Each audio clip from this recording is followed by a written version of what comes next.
Season 2, Episode 30 of the Bithell Games Podcast. I'm Alexander Slawinski. And I am Mike Bithell.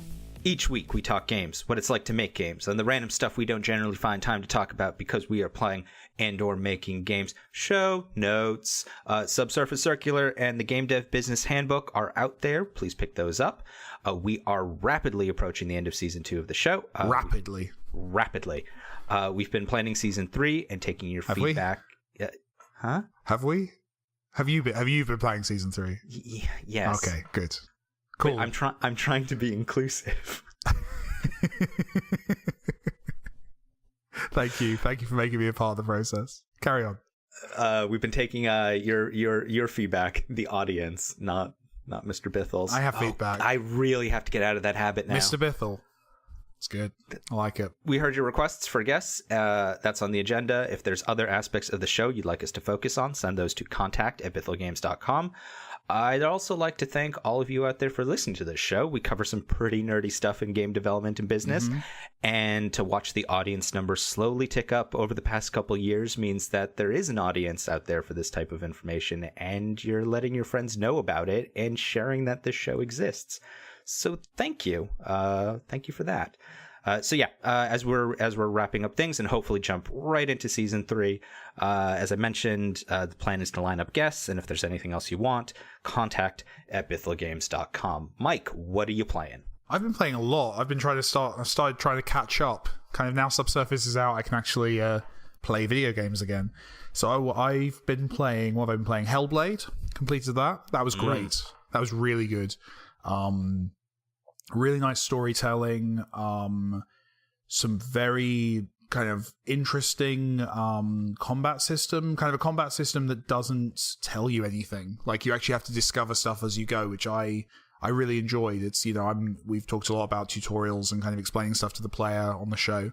Now, does it do that because it presumes that the type of player who's going to pick up Hellblade knows how to play a video game, and therefore, hey, we don't need to educate you on this random stuff? Because it is a very specifically targeted sort of title. Yeah, so does it come with an assumption about the audience that when you're trying to make a typical mainstream AAA, because Hellblade, for those who don't know, is from the folks at Ninja Theory, who did Heavenly Sword, and it is very much as the sort of thing we're experimenting in. It is a shorter title. Yeah. Although still kind of an 8-hour it's pretty substantial, Yeah, that is a much deeper discussion for another time. Yeah. But yes, it is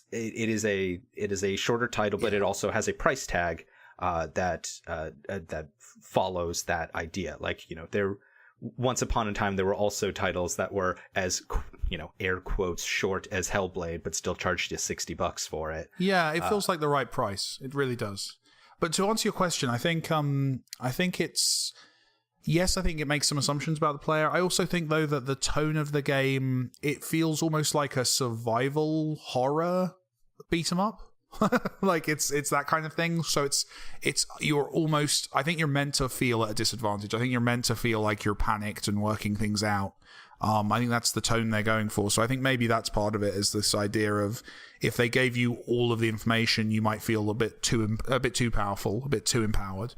And it has some cool kind of adaptive difficulty stuff kind of running under the hood, where it's making fights easier and harder based on how you're doing.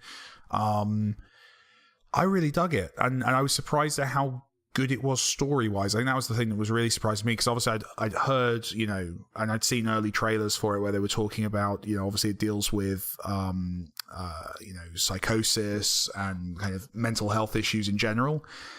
And I've got to admit, I was skeptical, because obviously I've seen games, advertise themselves as that and either not do it or do it really badly. And damn it, like that Hellblade actually had respect for the stuff they were talking about, and they really told a good story and gave a lot of insight and information on something that I don't know much about psychosis. I don't know much about hearing voices and how that actually works in the real world. So it could still be ridiculous, but it felt very authentic and very kind kind of respectful and well thought out. So I was super impressed by that. And as someone who likes historical settings in games and like stories based in history, it was really interesting to see a story about this kind of magical era in history, but seen through the eyes of a character who believably would see it as magical based on her mental health issues. So it was really rich and interesting. I would thoroughly recommend it. If you missed it when it came out, then I think, dive in, have a go, because I really like that. Do you want to go? Have you got a few games, or shall I just barrel through all the games have you got? Should we alternate, or have you got? Do one more, and then I'll do mine. One more. That's a lot of pressure. So, one that was interesting was Agents of Mayhem, because that was that's the Saints Row 3 follow up. Although it's not a Saints Row game, but it has the fleur-de-lis and the purple color scheme. It's from Volition again, and it's. So sorry, I need to actually have clarity on this, because they danced around it way too much. Is it or is it not a Saints Row game? My understanding is it's not. From my memory of the previous Saints Row games, it doesn't fit the chronology or the fiction. Okay. I think there are characters that you can kind of unlock via DLC that are from Saints Row. But no, it doesn't feel to me like it's in the same universe. But it does have those fleur-de-lis and those purple color schemes. So they're definitely trying to match it up. I wonder if there's some kind of... I wonder if they're avoiding some trademarks or copyrights or something there. I don't know. But it's this idea of a Saturday morning cartoon kind of turned into an action game. And it's a really mixed bag. In a way that you often don't see anymore. I actually find those kind of games really interesting, where games like, often games will be either brilliant or shit, right? Like, and Agents of Mayhem wobbles. Like, it definitely wobbles in the middle somewhere, and it's interesting because it has the some of the combat feels really good. It's like this third person Crackdown-esque, I guess, not just because of the art style, but kind of how it feels, that kind of overpowered shooter kind of stuff. But then it feels like they had to kind of cut some corners, maybe budget-wise. You get a lot of encounters and combat that feels very samey. The humor is really weird because it's almost kind of 90s South Park humor, like lots of like scatological stuff as you'd expect. Saints Row was always silly but really funny. Like there was some like really clever, witty stuff going on. Saints Row was oddly progressive progressive. No, absolutely. And Agents of Mayhem, I don't think Agents of Mayhem is like offensive. Don't get me wrong. I just don't find it particularly funny. Like a lot of the humor is very much, this is for 13-year-olds. And it's I'm trying to think of some of the jokes, but there's running jokes about Uranus, the planet Uranus, and then putting that into sentences that, play off these double entendre possibilities available therein.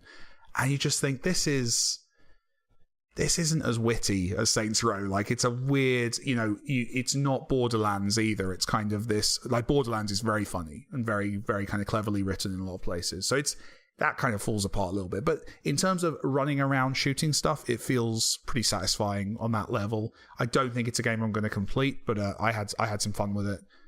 Go on, you talk about one of yours though. Mario and Rabbids. Is it awesome? It is so refreshing.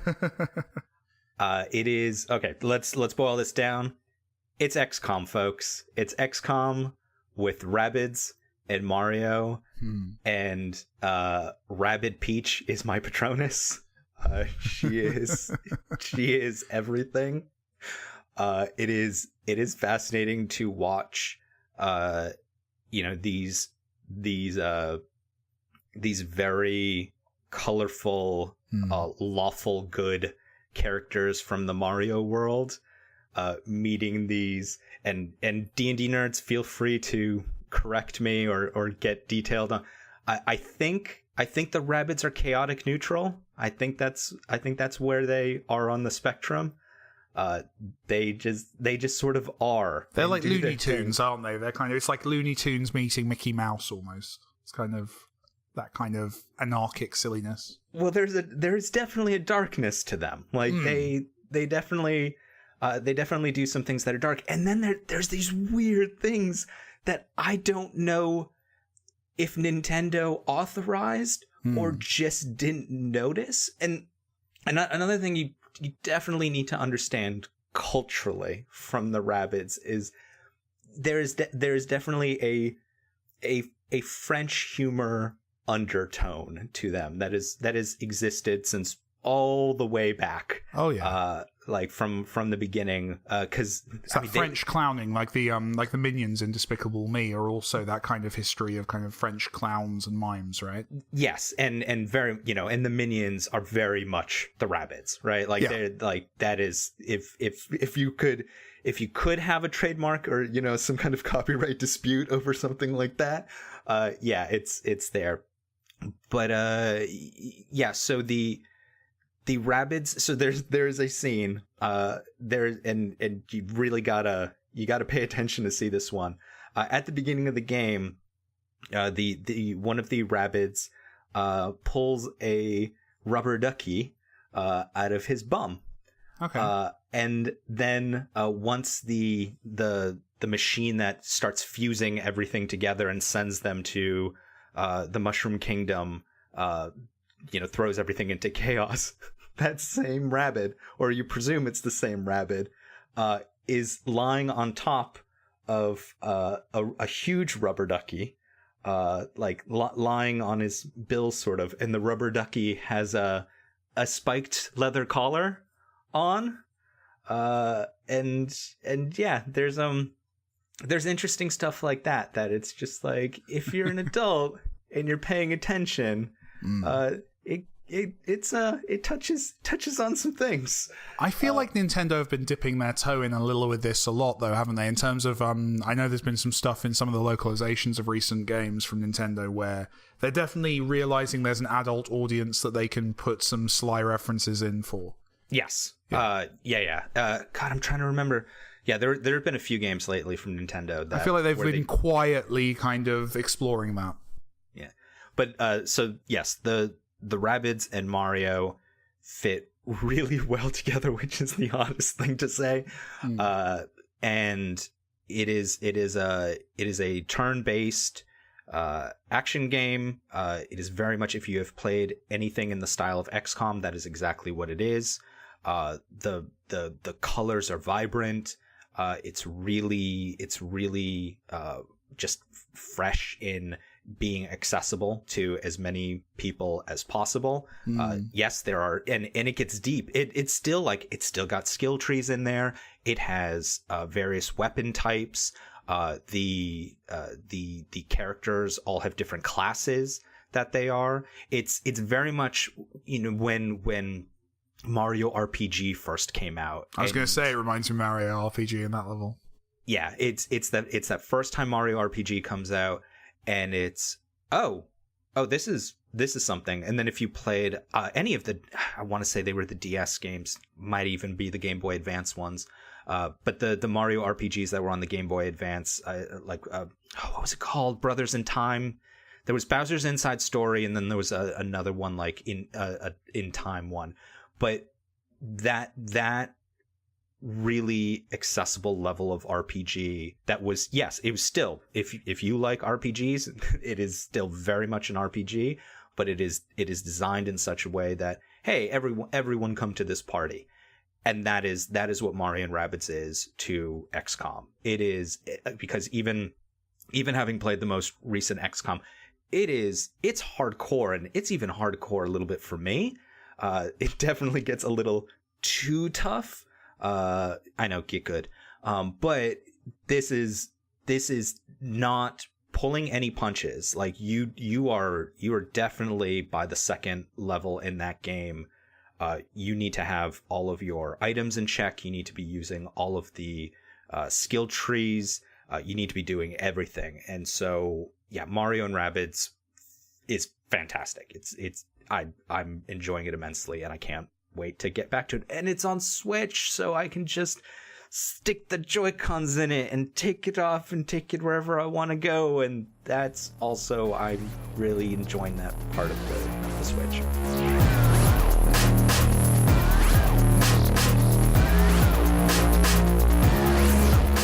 now it's time for what's going on at the studio. And starting this week, we've got a show to speak at every weekend for the rest of the month. At least you do. I do.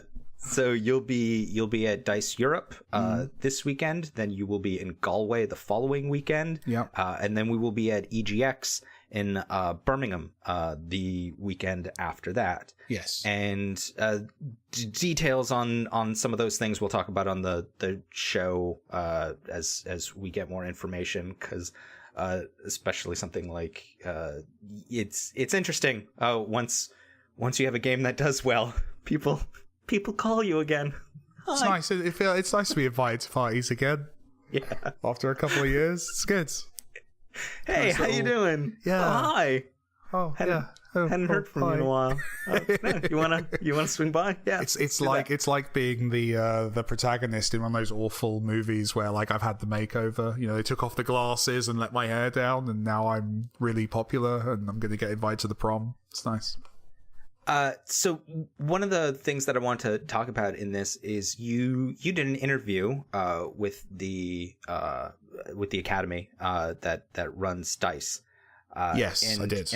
And there's an interesting sort of question in there, and I kind of wanted to. Is this you just? Am I in trouble? Is this you using the podcast to tell me off? Okay, good. This is a really great way. I got you now, Bithell. Yeah. So the question was, in the past, you said that you'd like to alternate between working on smaller titles and big budget titles. That's common for the movie industry, but does the video game industry make that feasible for game creators? And what it goes on for a bit, like you do. I do that. That's fair. But in the sort of conclusion of that, you say, there's definitely an argument to be made that someone like me at this stage of my career shouldn't be in charge of a $30 million project. Frankly, I don't know how to run a team like that, and the team would know that I don't know how to run a team like that. It would be tough for me to gain their respect. With films, you have the producer as an external person.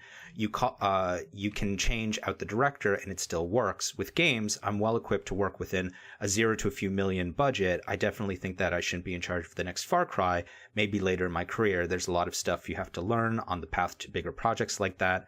I'm working my way up, but I don't think it's the equivalent of taking a cool indie project and putting him in charge of the next Marvel movie. I don't think you can make that jump in scale in games as you can in film. So I wanted to massively uninformed opinion to have, to be honest, as I'm not an expert on film, or I don't know many film directors, so no. Well, okay, so I might be completely wrong in terms of that, but so let's extrapolate that for a second. Why do you think there is a bigger jump in doing that in games than there is in doing it in film? I think for the reasons I said, really, I think the way we make games is effectively I'm running a team. So I'm running, it depends on the game, but like between 5 to 30 people, right? Those are the kind of scales we've worked on up till now.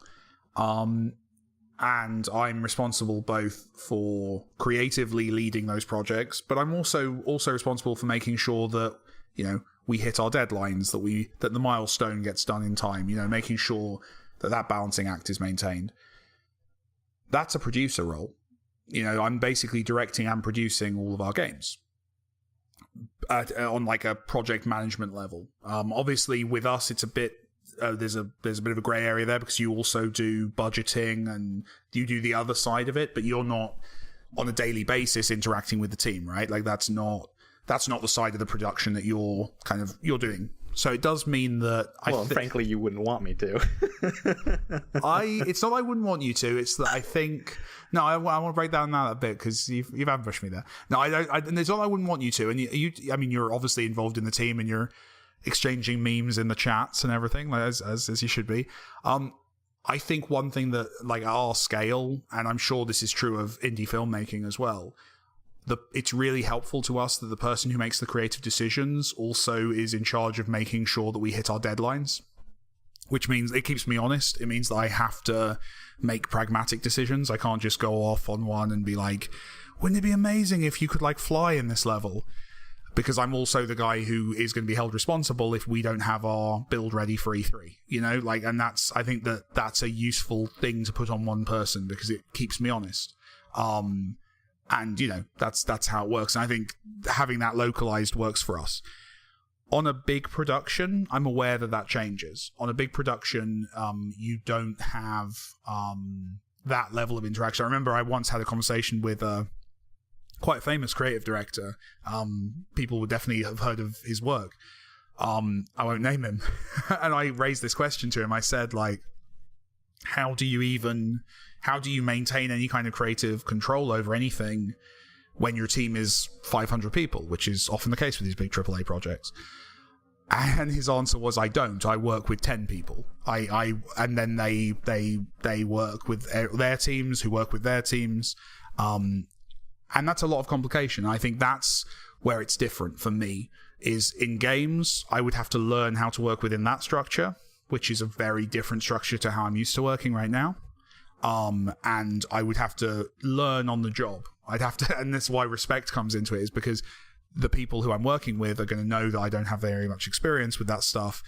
And game development is so much about having the respect and earning the respect of your team, and your team understanding that you're the person who actually can make the decision and get stuff done. Like, you're always trying to make sure that the team understands that they're not on a sinking ship, you know, making sure that everyone understands that. So I would worry about that on AAA. On film, my understanding, and, you know, filmmakers can correct me, is that the job of being a director on an indie film is similar to a big budget film, because you're still basically dealing with the same people, the same interactions. It's just that those people have other people who work for them. It feels like it would be easier to be a great indie filmmaker and then go and direct, like I said, like a tentpole Marvel movie, because it happens all the time, right? Those movies are always recruiting smaller filmmakers. Look at Gareth Evans or Duncan Jones. Those kind of people who have had real success in the indie space and then have successfully turned in mega films. I don't think that's possible in games. It feels like there's way too many complications, way too much kind of very job specific, technical specific kind of bits of knowledge you have to have. So for me, it's a further off goal. Well, do you think it would be different? That's an interesting one. Do you think it would be different if you were handed because you bring up Marvel, right? Yeah. So would it be different if you were just handed a major franchise and had to make a 20 million version of that major franchise, rather than, you know, the thing that we have to do, which is create everything from scratch, essentially, and really figure out all the different layers? Would it be different if you were handed a Marvel project where, hey, guess what? You know, this already has this character exists, this world exists. 30 years or 50 years. I'm not sure it does, because I mean, how much of our work is actually the ideas stage? It's like not much, right? Like, if we're doing a project for 2 years, probably that kind of initial, like, where should it be set and who are the characters, that's probably like 2 days. Like, that's a very small, because you then build on it and iterate and do all that work, but you'd be doing that with an adaptation of an existing franchise anyway.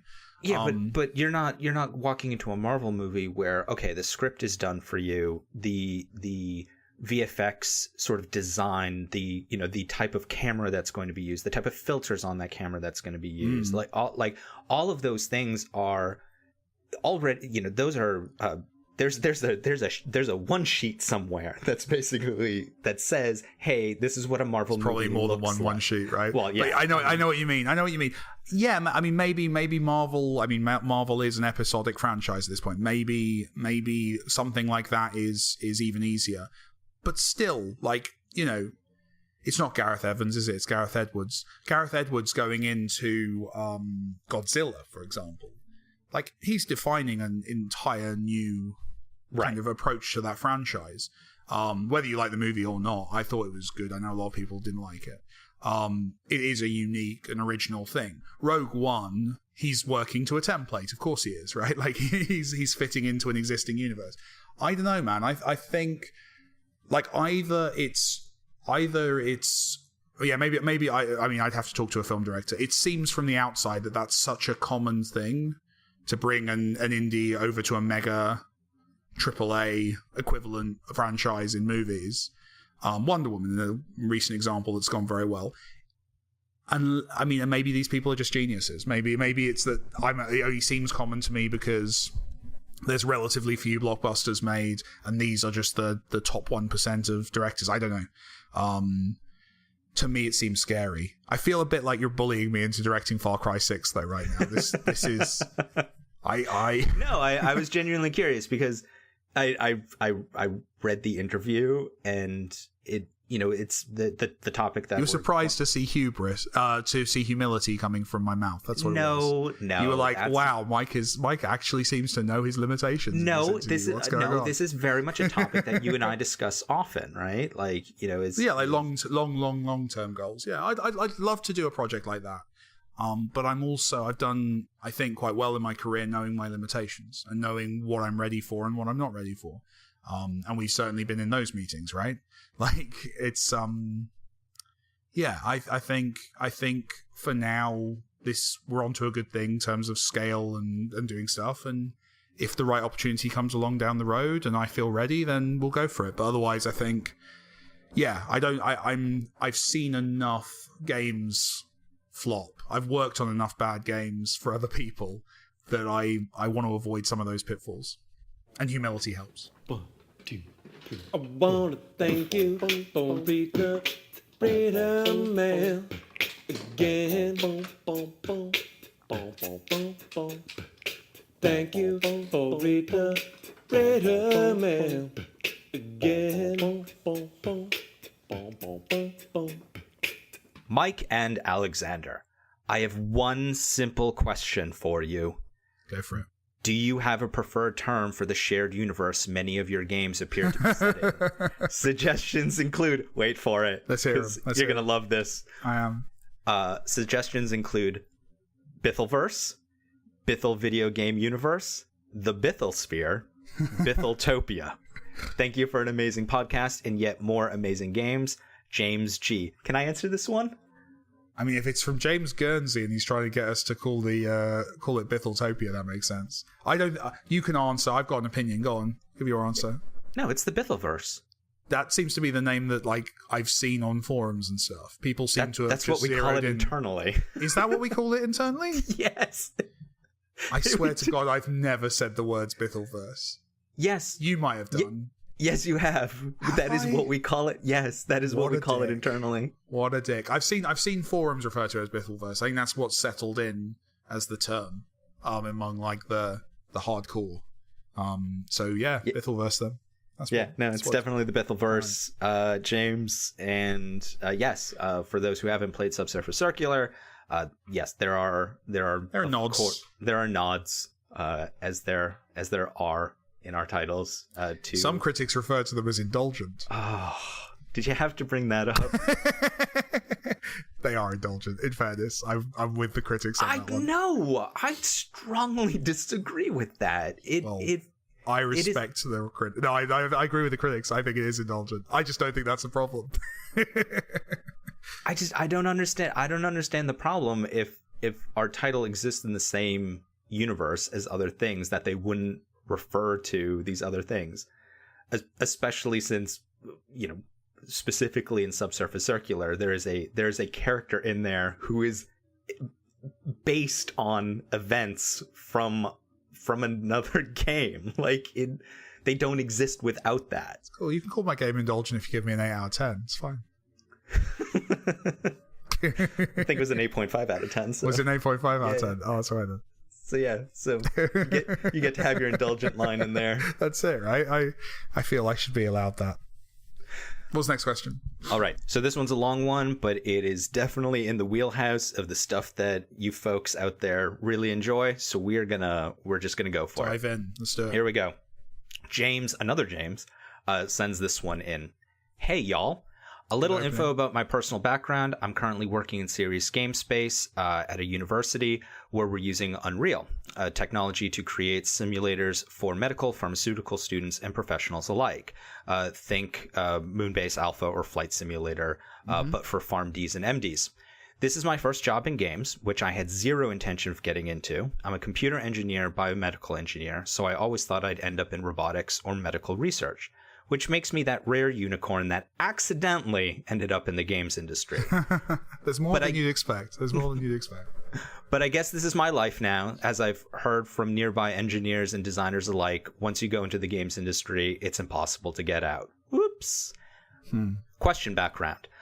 I've been working on this project for well over a year, and I've kind of gotten my creative juices flowing a bit. I've started working on a side project mobile game to test out weird ideas that have no place in our project. I took the advice from previous podcast questions saying that you absolutely need to get written permission, and I have. I think.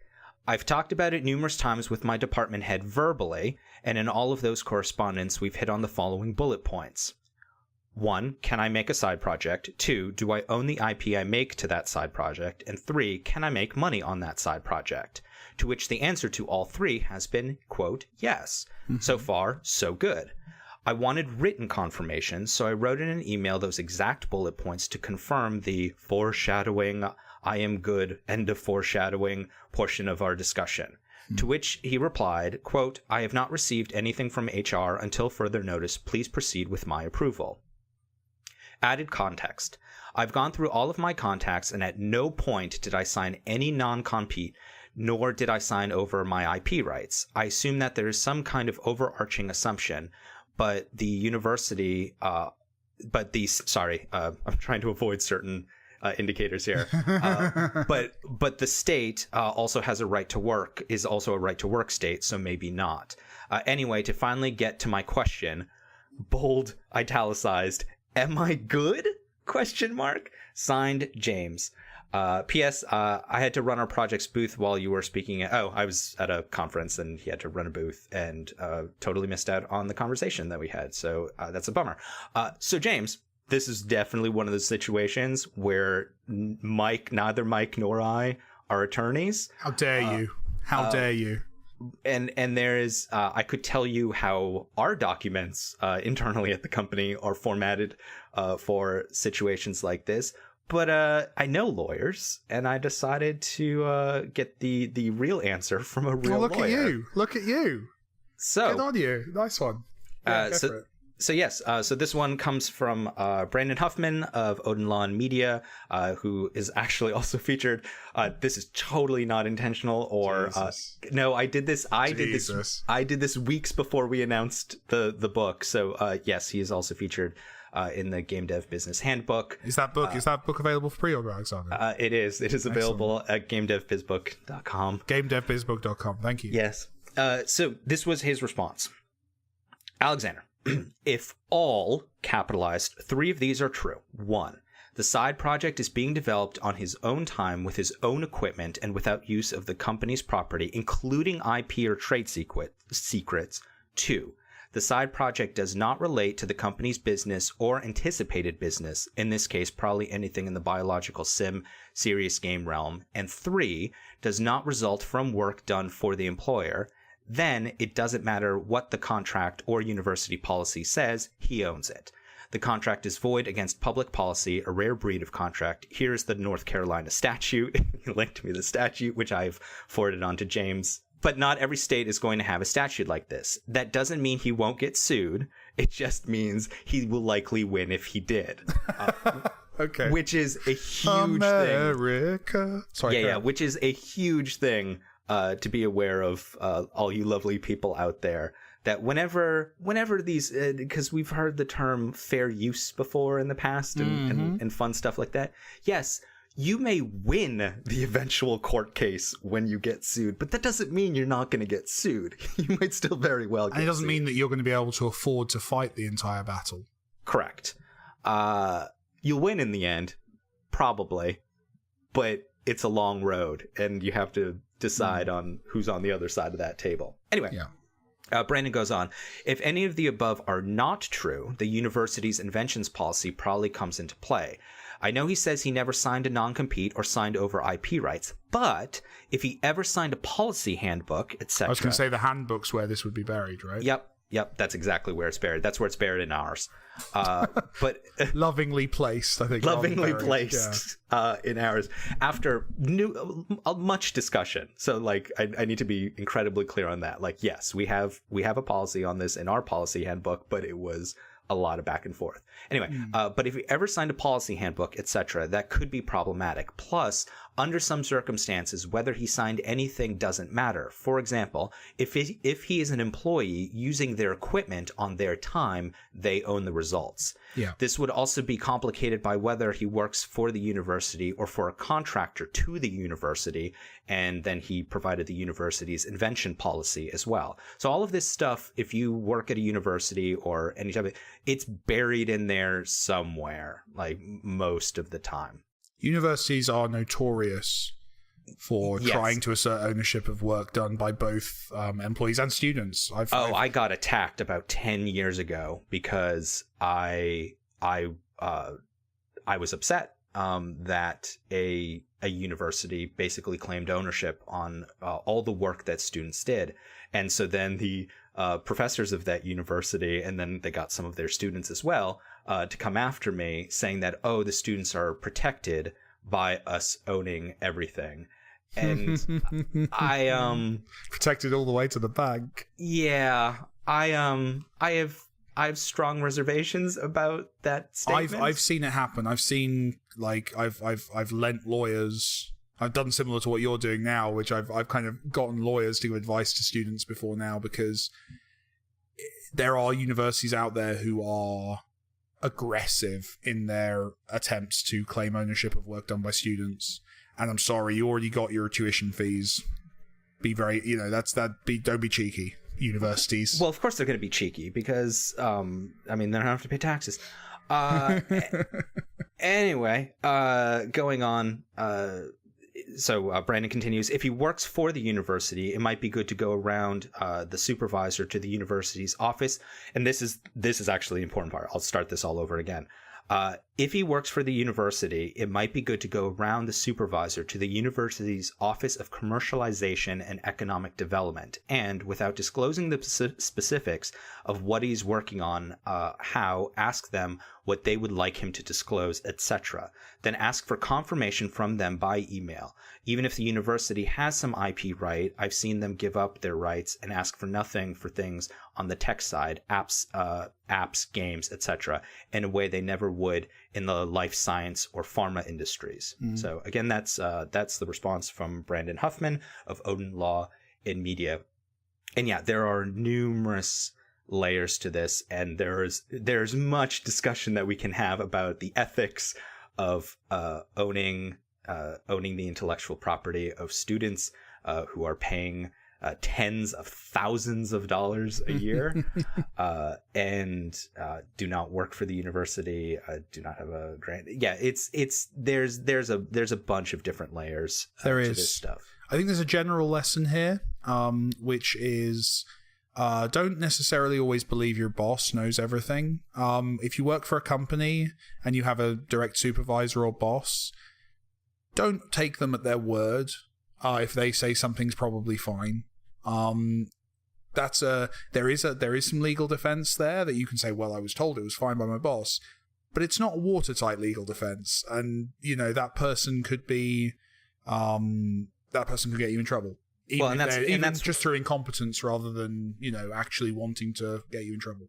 And that's why in the past and even now I'll reiterate, yes, going through these steps of getting things in paper, or at least emails that you can print out, or checking specific policies. Again, I want to reiterate the portion of going to the Office of Commercialization and Economic Development. If you work for a major university, that probably exists somewhere in the behemoth. And universities are we're not going to call them tax sheltered institutions. But there's a lot of stuff going on behind the scenes at an American university, whether it's not-profit or for-profit, that makes, allows those tuition fees to keep going up every single year and getting people to pay those and then be in debt until their mid-30s, potentially 40s, with having to pay that back. There's a good game that they're playing, and honestly, many of us have to play that game, so that's part of it too. But yeah, there are patent invention concepts in there. There are specific statutes based on the state, and that's the other thing. And specifically in the U.S., each state different rules. So it also helps if you've got a little bit of extra cash, and you can afford to talk to an attorney, but definitely find someone who can speak to this policy directly in your state, because every state is different, every university is different, every company is different.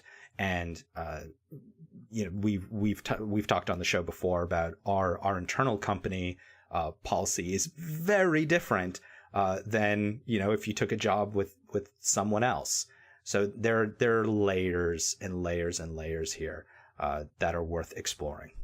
If you have a burning question about games, game development, or just about the complexities of the universe, you can send those questions to us via contact@bithellgames.com. That's contact@bithellgames.com, through the YouTube comments of this show, or on Twitter by pinging @MikeBithell or @Slewinski. Thanks for listening to this episode of the Bithell Games Podcast. We can always use your support, so please provide reviews and 5 stars on iTunes, likes and subscribes on YouTube, and positive reinforcement on whatever other platforms you're hearing this show on whenever possible. Thank you to the Jameses for their questions this week. I think it's pronounced J-My. The J-My? The J-My. This podcast was produced by Jonathan Downen. I was about to say J-My Downen. Oh no. We'll be back next week. I'm Alexander Slewinski. Thanks again, and get in the last word, Mike. Wassad.